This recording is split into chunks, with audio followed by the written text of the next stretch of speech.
Welcome to The Weekly Trend, a podcast for navigating the markets through the lens of technical analysis. The Weekly Trend podcast is provided for educational purposes only and does not constitute any professional advice. Listeners should not act upon the information or content without first seeking advice from a registered financial planner. Welcome back to the Weekly Trend podcast. Today is Friday, April 8th, 2022. S&P 500 currently sitting at 4503. As Dan Gorkuber and Ian highlighted last week, playing a little bit of musical chairs, I have Master P, Pratty Tulsian, and our opening day starter, Kevin Ferrari, on the show with me while Dan and Ian are on well-deserved vacations. So it's great to have all this firepower to work alongside with on this team. It's awesome stuff. Thanks for doing this, Pratty and Kevin. Really, really appreciate it. Anything you guys want to start with? Well, let me start with this. First of all, I find it the April Fool's joke last week was awesome. I was laughing as I was listening, talking about how this is going to turn into a fundamental show. And we all know that's not the case. So I hope you guys didn't fall for it. You're not going to really get any earnings or PE ratios or GDP reports or anything like that on this show. We're just going to talk about price. And with that, where would you guys like to start? So you're telling me I didn't have to read all those balance sheets over the weekend? Yes. You know what? That's really good. And for those listening, Kevin Ferrari has some of the best humor and that's why I love being around him. And I told him before going on the show, Kevin, you got to bring your best humor, which is a lot like telling your opening starter, oh, you just got to throw strikes. Not always easy to do. As we saw with Corbin Burns, who didn't walk anybody for 127 batters last year and walks the first batter this year. But that's baseball. Thank you for joining me, and thanks for reading all those balance sheets. Did you find anything on them?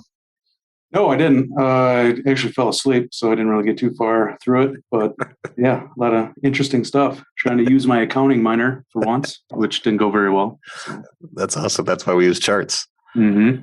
I guess for us, I'd like to start with where do we continue to see strength and where do we continue to see weakness? So I'll jump in here. I guess the areas of strength are probably going to be your safety stocks. So this week we had three pretty big names breaking out: Walmart, Dollar General, Costco. Yeah, those would be your safety type names. If you think if you think like an asset manager, and if you have a mandate, which we don't have the same mandate here at Client First using our adaptive system, but a lot of mutual funds do, or ETFs do, where they have a mandate to abide by their charter and where they have to be, 98% invested at all times. And if that's the case, you might be pivoting your strategy towards something more staples related, like the names that you mentioned. So definitely some defensive information this week. Anything else along those lines? And I guess let me paint the picture for maybe clients who aren't necessarily familiar with this type of shop talk. So when we talk defensives, what areas of the market are we talking about when we talk defensives, Pratty? So typically, like your food and beverage, your staples, and it's not like we don't like to see these stocks go up. Seeing these stocks go up is fine. It's just that when the market's going sideways or lower and these defensive areas start to show some relative strength, that's when we can kind of see it as like a more of a safety trade. Right. And so like our more risk on areas would be semiconductors, tech growth type names or stocks.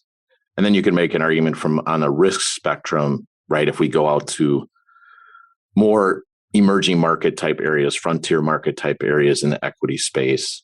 What's interesting on what you guys are bringing up regarding this defensive nature of some of the equities that we've seen move higher is another asset class that works as a defensive measure is really not doing that, right? We're seeing treasuries continue to sell off, the aggregate bonds continue to sell off, that 40% of the 60-40 portfolio continue to sell off. It's the risk off asset class is not working like it normally does. So it's a really interesting environment to see those not protect from some downward equity pressure. And along those lines, I guess I should add, are energy and mining defensive? So there's lots of different things going on here because we don't get to say it's just staples, right? And that's not what Pratty was saying. But here we are, and energy and mining are holding up. And those are pretty high beta, aggressive type areas of the market. Yeah, I would say like when I just pull up a chart of XLE, I see, I guess you could call it like a really small cup and handle, but this is kind of what you want to see. It's in an uptrend above its key moving averages, and it's just it's been sideways and consolidating. And this is the kind of price action you typically tend to see in a bull market where you're in an uptrend, you consolidate sideways, and these trends should resolve higher. And I think today we're seeing energy kind of pop out here. Yeah, is there a name you guys are looking at in the energy space that, or a couple names from an individual stock perspective that are kind of the all-stars of that area that could give us any clues on whether this leg higher in energy has any sustainability? I'll be keeping an eye on Chevron. When I look at Chevron, I see it had a great run on good volume, and then it's been dead sideways, declining volume, and that's basically what you want to see before the next leg higher. For sure. How about you, Kevin? Anything that you're looking at in that space? It could be that. It could be mining. It could be anywhere. You're allowed to take this anywhere you want. Yeah. Well, I mean, when you're talking kind of energy companies, actually one I was looking at recently, which is just kind of has an interesting look to it, is Halliburton, which I guess you don't necessarily hear brought up too much anymore. Right. But kind of flirting with an absolute breakout, but almost has kind of like a RSI divergence there. Yeah. The downside. So I mean, at kind of an interesting spot here. But I guess that's an old name. Mm-hmm. I mean, around well before I was around, I'm sure people were talking about Halliburton a little more. Right. But even like just some of your chemical names too, like A chemicals. I mean, stuff like that's kind of been holding up pretty well too. So would that be like an Archer's Daniel, like that? Yep. Yeah. Yep. Or like Mosaic, right? It's kind of in that space too. So it's almost like you've got this market where defensives holding up, moving higher, like Pratty said, not necessarily a bad thing. It's when those outperform, when they're moving downwards and they're outperforming, that becomes a real problem. We still have weakness out of some of the more growth heavy areas, but here you have companies, or I should say stocks, that are related to companies that are actually taking things out of the ground, making things that are work towards agriculture versus apps and software, et cetera. So it's a unique environment. And then I guess where I'd like to take this a little bit is a couple podcasts ago, we talked about that market cycle, economic cycle, and what leads in certain time frames. And one sector I noticed this week that picked up was healthcare. Healthcare is one of those, it's a half defensive, half not, because you've got biotech inside of there. So biotech tends to be more growth oriented, but yet you're stable. What is it? United Healthcare, those type of names. The things we see towards the end of market cycles, energy leads, consumer staples leads, healthcare leads. It's just fascinating. Now we've seen utilities pick up. So these are the things you tend to see towards the end of market cycles. And now I'm not saying that's what we're going to have. And Pratty will share the chart I'm talking about that Stock Charts puts out regarding economic cycles out there. What are we seeing out of the other side of the spectrum, the beginning of the cycle, which is like tech, software? What are we seeing out of that area of the market? So I'd say software versus the S&P has been in a downtrend. And if you use something like PSG, and we touched on this 2 podcasts ago, but we talked about how the bounce there in software it's been kind of been lacking momentum, and it's been forming I guess you could call it a bear flag. This ratio never got above a 50-day. And since it's in a downtrend, traditional technical analysis would suggest that this should continue to the downside. Now, if this doesn't continue to the downside, that would be information that maybe software is starting to turn up, and that early economic cycle area of the market is starting to move higher. But until that happens, there's really no clear trend change here yet. Right. And you could make an argument that flag you're talking about in that relationship is breaking today to the downside, which would confirm further weakness in software versus its relative benchmark. When we look at, you guys talked about Dollar General, Costco, Kevin brought up some like Halliburton. We talked about Archer's Daniel. Anything else that kind of sticks out to you guys from an individual stock perspective, any type of relationship, those type of things? Well, I think actually some of your bigger retail names too are looking pretty strong. Like if you look at Walmart, kind of go back to when was this?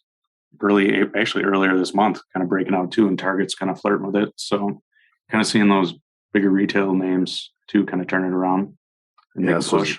So this is, and what's interesting is seeing how, using an ETF like XRT, which is retail, and what I'm looking up real quick to confirm is those names that we're talking about are in there, but their weighting probably isn't big enough to pull that higher, because XRT retail overall doesn't look all that doesn't hot. Look good. No, which, I mean, if you wouldn't really know any better, you would think XRT would look good just seeing Walmart, Target, stores like that.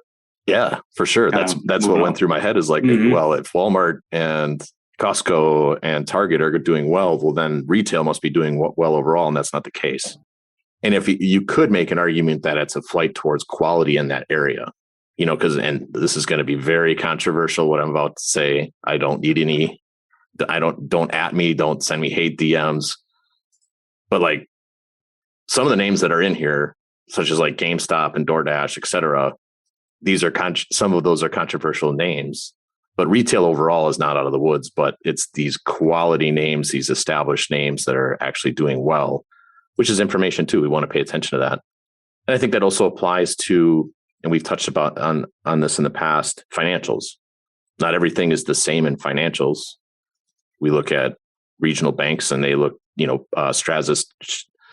Straza shared a nice chart just comparing financials or regionals versus what insurance is doing, which we've highlighted in the past on here, but it's definitely, a fancy word to use would be a bifurcated market. There's different things going on in different areas. And the only way you'd be able to identify these things is with charts. There's no other way. I'm sorry to say it, those earnings reports you read over the weekend, Kevin, probably not going to cut it. Yeah, like me looking at Progressive's income statement didn't really tell me much, but when you pull up the chart, things been going nuts here for a while. So yeah, trend's going to trend. Mm-hmm. How about a ratio? Like if we're comparing a risk on type area of the market versus a risk off, something like a discretionary versus a staples, what are we seeing out of something like that? I'd say overall, we're seeing some of these risk off ratios pushing back up. If you look at like consumer staples versus discretionary, so XLP versus XLY, you'll see that it's been forming a base. It actually bounced off a 200-day moving average and is starting to push back up. And it's not just like that ratio. You can look at staples versus S&P. And even this ratio has now been sideways since January of 2021. And these are ratios you typically want to see going lower. When they're moving lower, equities tend to do well, but they haven't been. They've been forming bottoms. So this is definitely one area. These ratios are one thing to keep an eye on. If they continue to move higher, that would indicate further weakness in equities. Yeah, for sure. And when we speak broadly, we still have, for example, the Dow Jones below a 200-day moving average. We still have now S&P has held its 200-day moving average currently, sitting around 4490. NASDAQ 100 below its 200-day moving average. And that moving average, as Ian pointed out last week, flat. And we learned from JC Peretz that flat 200-day moving averages are just a hot mess. Like there's a lot when you are dealing with an individual security, an asset class, or a broad indice. When you get these flat 200-day moving averages, you need to expect volatility and mess. And that's because a flat 200-day moving average is by definition trendlessness. Trendlessness is a hard market, but from hard markets come easier markets. Now it's to be determined whether we're going to get an easy market out of this. But since the beginning of the year, I think this fits the definition of what some would call a hard market. From the start of the year, you have on one side, you have energy up about 40% or more.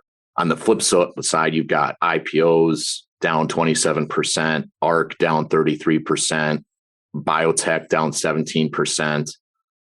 Even NASDAQ 100 down almost 11%. So it's a difficult market from the sense of if you do not have a process or a system to identify where the strength is, I don't know how you're managing the risk or managing that process, especially if you have your clients in a buy and hold strategy that's 40% bonds. Because we're off to one of the worst starts for bonds this year in a long, long time. And we know we're seeing real world ramifications of that with mortgage rates, et cetera. Speaking of mortgage rates, right? Because the natural progression of things is what are we seeing out of housing or home construction in that area? Because that used to be a high flyer. Is that still the case? I would say no, probably not.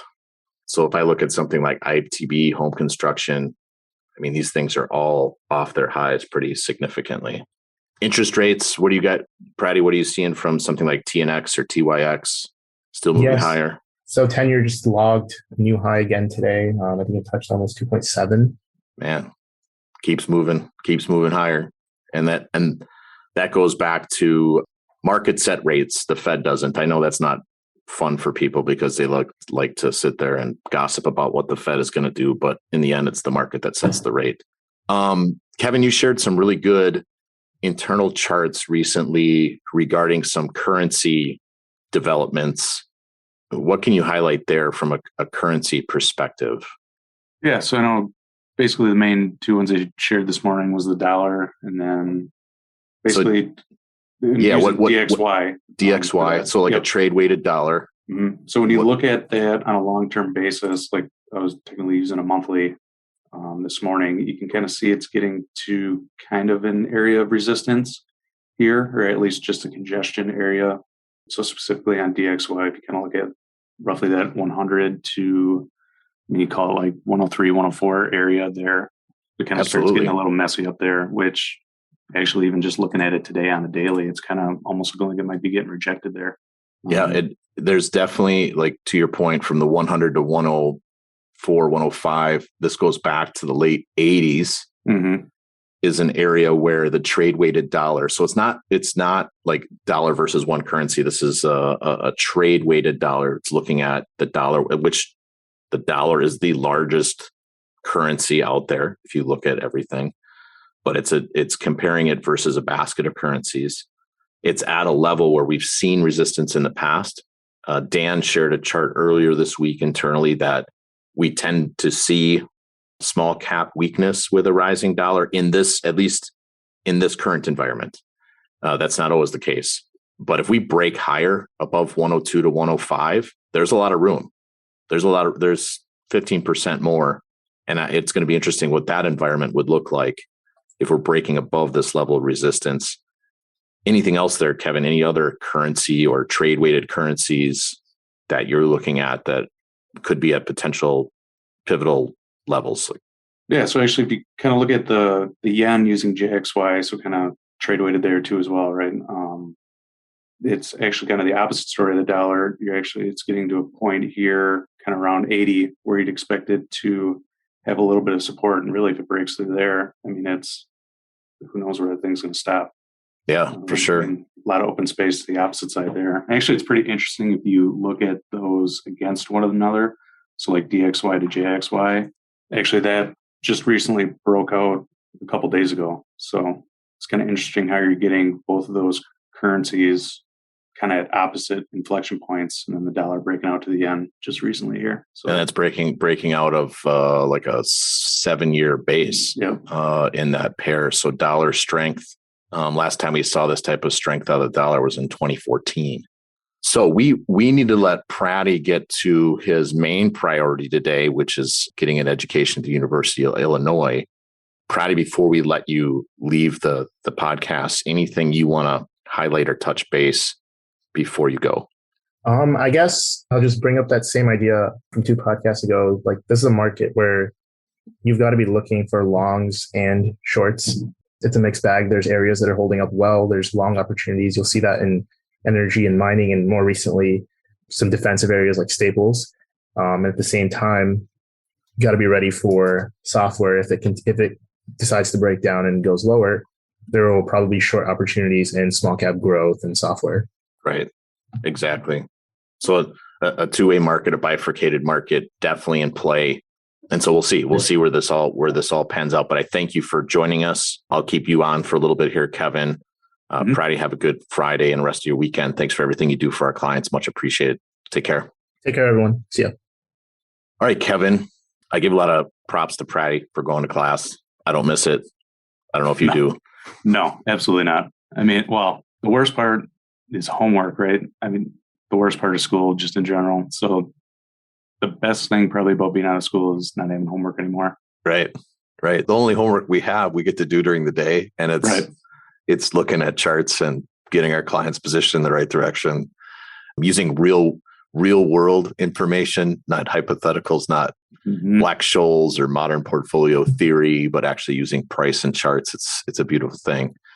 And I guess one area I'd like to take us to that I'd like to get your insights on is just what we're seeing out of commodities. Commodities have had a good run. Yep. Can we see that continue? Are there any things that you're seeing in that space where positive or negative? Yeah. I mean, I definitely think you can. And really kind of the two areas, at least most recently, kind of seeing some more strength, or at least they're holding up well, would be in like the grains and softs area. Okay. So for those who, sorry to interrupt you, for those who wouldn't necessarily know what those means, grains and softs, can you give an example of each? Like what are some, I mean, grains might be self-explanatory, but like softs, like what differentiate there a little bit? Grains would be like your standard oats, corn, soybeans, wheat. Okay. Like, especially if you live in the Midwest, you're driving by it every day. Yes. Softs would be more like coffee, cotton, I believe is technically in the softs, right? Yep, for sure. I think cocoa's in there, kind of some of your more, I don't want to call them oddball commodities, but kind of stuff that doesn't necessarily have an easy category to put them into. Right. And so what are we seeing out of those two, grains and softs? Well, grains, especially, I guess one of the grains that's looked the best, which you might not necessarily hear about the most, would be oats, which really, I don't understand how in 2022 we can't get an oats ETN for crying out loud. I mean, just throw that out there. Yeah, come on. If anybody's got to get on that. Wow, look at that chart. I know, and it's flirting with it. I mean, basically, it broke out. Oh man. I mean, how has no one talked about this? I don't know. Basically, since the beginning of 2021, and you kind of went through consolidation there from November of last year until now, and it's pretty much flirting with a breakout today. Yeah, and I encourage anyone listening. You know, when someone says something like, "How is no one talking about this?" If you're the guy out there that has been, go ahead and dunk on our Twitter profile your chart, what you've been talking about, because this is a great chart. I'm looking at. I believe these contracts are 5,000 bushels of oats, and I'm using FinViz as my chart. That's a really big, I mean, you're talking generational move in oats. Interesting. Everyone's been focused on wheat and nickel and some of those other things that have been flying high, but oats hasn't necessarily, you're right, hasn't necessarily gotten the same play. Fascinating. That's a really great chart there, Kevin. And I kind of took over there for a second. What else are you seeing in that space besides oats? Or are you just coming off the top rope with oats and leaving it there? Well, yeah, I mean, I had to lead off with that one, right? Yeah. But I mean, like your major grains like corn, soybeans, I mean, they're hanging in there kind of at an area of consolidation. I guess we'll see what happens here. So very agriculture dependent. And I know everyone's going to have their fundamental story out there. Right. Especially it's in that space. Yes. Everybody loves to have their story about why it's happening. You know, Ukraine is this, Russia is that, China is this, Europe is that, which I'm not downplaying that, but price is price. You guys out there can come up with whatever story you want. We'll just be involved with the trends. Our clients are familiar that we've been holding some softs and some grains. What are we seeing more in the commodity space? We've kind of covered it, like you said, kind of like a niche area of commodities for most. I don't know many advisors that have their clients pivoted towards agriculture grains. But anyway, the more common ones would be like gold, silver, oil. What are we seeing out of those? Yeah, I mean, they've been holding up well, kind of like with the miners associated with them too. Sure. I mean, really, a lot of these commodities are kind of almost, at least as of now, kind of in the area to expect a little bit of consolidation, and then I guess just time will tell where they go from here. Well, some of those, when you look at them though, like, and RSI starts to make me a little nervous on some of that. You almost might start to see a little bit of a divergence there, but really I think it might be a little early to tell on some of that stuff. So a waning momentum within a consolidation. Right. Completely get it. That happens too. There's two ways to look at that. And I know we're kind of talking more in the weeds. So we're going to blend our client and extended portion today. Just the way this day is playing out for us as a team. That's how we're going to do it. When you get an RSI divergence, the other thing to look at is what was the low side of RSI. And so how strong is the trend then? Because if the RSI doesn't get below 50, like let's use something like a metals and mining XME on a daily. I mean, RSI never got below 57 on this move higher, and it got overbought. So yes, there's RSI divergences, but could we be starting a new bullish regime of RSI, right? We learned in the CMT curriculum in downtrends, right? You typically get a bearish RSI regime below 45. And here we have, could we be setting up for a bullish RSI regime above 55? Like this thing is just starting. Time will tell. Like you said, there's no way we don't use RSI as a signal, but that would be one example. And I kind of took us off track there a little bit. Is oil one of those that you're talking about that's consolidating that will give us information based off of which way it breaks? Yeah, for sure. I mean, it's kind of in the same boat as a lot of the other commodities you talked about there. But actually, I guess if you're going like the energy space side of it, actually natural gas, I think, has a little bit more interesting look than oil. Yeah, paint that picture if you could, because you did post that nice chart this morning. What are you seeing out of natural gas? So natural gas is a little tough. So if you kind of break that chart up kind of almost in half, so take it like, what would that be, 2008-ish onward. Okay.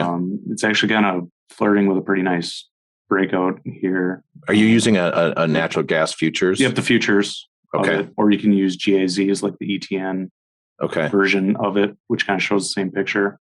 So, I mean, it's looking like it might be kind of making a move here, but when you look to the left a little further, it gets a little fuzzy. So no, I like that you said that. It's actually something I've been meaning for us to talk about on the podcast is if we're looking for information, one of the great things we can do is just look left. And I know you have someone approaching your office trying to distract you right now, but I'm going to kick them out and we'll keep going on the podcast. It's part of being a part of a team, part of a true holistic team, getting everybody together. I mean, Kevin's a wanted man from many departments.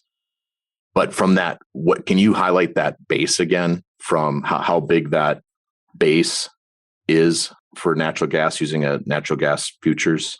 Yep. You're actually looking, it's actually just about basically January of 2009 until now. So, I mean, that thing's big. I was in basically high school for me until now. So that tells you how long ago that was. Yeah. So from big bases can come high spaces. Absolutely. And we'll see. I mean, that would be quite the development. And here we are talking on this podcast about a rising dollar. Okay. So we have a rising dollar, a trade weighted dollar. And in that environment, that doesn't fit the textbook. Nope. Right. Seeing commodities move higher with a trade weighted dollar doing very well, which leads to the pivot towards the inflation we're seeing. Like if we want to call this inflation, right? Inflation is something moving up in price. The international currencies, these things priced in international currencies are just incredible. You look across the commodity spectrum, and if you have something priced in, the yen, it's really fascinating to see how far gold has moved. And so there is a place in portfolios for commodities, especially if your currency is not doing well. But there's also a place for commodities when your currency is doing well. It's just a matter of the chart. Like the current environment we're seeing now, we're seeing the dollar outpace other currencies. Now, could there be all sorts of fundamental reasons? Do you have to buy dollars in order to buy commodities from the United States? Yes. So that could be your fundamental backdrop. Is it a safety trade? Is this, are you buying dollars because you need to get out of your currency? Could be. No idea. All I know is that the dollar is headed towards, 102 to 105. And here we still have rising commodities. That is important information. Last week, Ian and Dan did a good job highlighting, one of the bigger stories out of this current market environment is just what's gone on with bonds. And I think equally important, because I'm not disagreeing with them. When they said that, I'm like, yeah, absolutely. That is legit. Top market environment information this to start the year. The next one I would say is rising dollar, rising commodities. Definitely something worth taking note of. And it's actually interesting when you look at those two as like a relative relationship. So like for example, I'm using DJP, which is kind of like a general total commodity basket to DXY. Right. I mean, that relationship actually had a breakout in February this year. So you got commodities outpacing the rise of the dollar. Yeah. Which is just, if you look at that thing, it's interesting. It's been on one heck of a run basically since kind of midway through 2020. And that also has that compression-like consolidation going on with it. Mm-hmm. So this DJP DXY chart, which is great, we'll have Pratty put it on the Twitter string for the podcast. But we're seeing a compression out of this as well. And from compression comes expansion. And so we'll have tons of information coming up here shortly. It looks like. So you look at oil compressing, you look at a company like Chevron compressing, you look at a relationship like this compressing. If these break towards the upside, that would be confirmation of continued uptrend on energy overall. And do we get to be surprised? I don't think so. No. I mean, that goes to, usually how do you end our market calls? Can't wait to see what tomorrow brings. I mean, it's almost like you say that every day, but really there's a lot of areas that they're close to making something happen. It's just whether or not they do it. Right. And in our team meeting this morning, you shared that Joe DiMaggio quote that was basically along the lines of loving opening day because you're just so excited about what could happen. And that's the beauty of markets. I look at them the same way. Each day is exciting because we get new information. We're Bayesian scientists basically getting new data coming in that we can make decisions about on behalf of our clients to make sure we're taking care of priority number one, which is managing risk. And so it's exciting. What we're going to see come out of this compression will have ramification on client portfolios. And TBD, but the clues are lining up. The evidence is lining up with some of the things that keep breaking higher. Natural gas breaking out to a major new high, oats breaking out to a major new high. This all happening with dollar strength. Pretty fascinating and exciting as well. So with that, I did want to make a quick announcement that a team member of ours, Morgan, just announced she's expecting another child, which is fascinating news. Morgan is working on her CPA with us. She's done over 350, as Kevin puts it, all the taxes. And so we want to congratulate her. Obviously big family event for her. And we're looking forward to continue to work with Morgan. And we know that tax season's almost done, right? April 15th is just around the corner. And the team is grinding. And the fact that she's done over 350 tax returns is amazing. So thank you for that, Morgan, and congratulations. So a shout out to her. Kevin, anything else before we sign off on this podcast that you want to touch base on or highlight that you came into this thinking, I want to touch base on this. This is something that's important that I'm noticing. Any thoughts? No, I think for the most part, we covered it. Just some of those major currencies kind of had important inflection points and just really commodities holding up well, possibly moving higher and kind of continuing their move from earlier this year, late last year. So I just think it's going to be interesting. Time moves on. See what the rest of today brings in next week. Yeah. Going to go from there. Absolutely. We won't get to be surprised if the trends that started this year, which are weak credit markets, strong commodities, strong energy, strong metals and mining, weak growth, we do not get to be surprised if those trends continue into year end. We'll see. As Kevin says, time will tell. We don't have a crystal ball. We don't try to use one. We don't try to predict. We just try to have a plan. So we want to have that that type of binary thinking, if this, then that, and we'll make adjustments. We will adapt based on the information at hand. So Kevin, awesome job. First time on the podcast, throwing strikes. Yeah, with no spring training time either. I'm just gonna, hey, you got called up to bigs. Here you go. Good luck. Yeah, right. Yeah, just throw them in there. Just throw them in there. And the beauty about podcasts, you don't have to worry about what to do with your hands. Yeah, because I've been holding them up by my face. I'm not sure if that's how you're supposed to do this thing or not. But just kind of like around the microphone. Yeah. Just like, I don't know what to do. No, you did great, man. I really appreciate it. I appreciate Pratty being on here too. A lot of fun. And to everyone listening, we appreciate it as well. Thank you very much. And we'll be back next week. Take care. And this is probably going to be my most favorite part. I get to do my Ian McMillan impersonation. Have a good weekend, everyone. Well done. Thank you.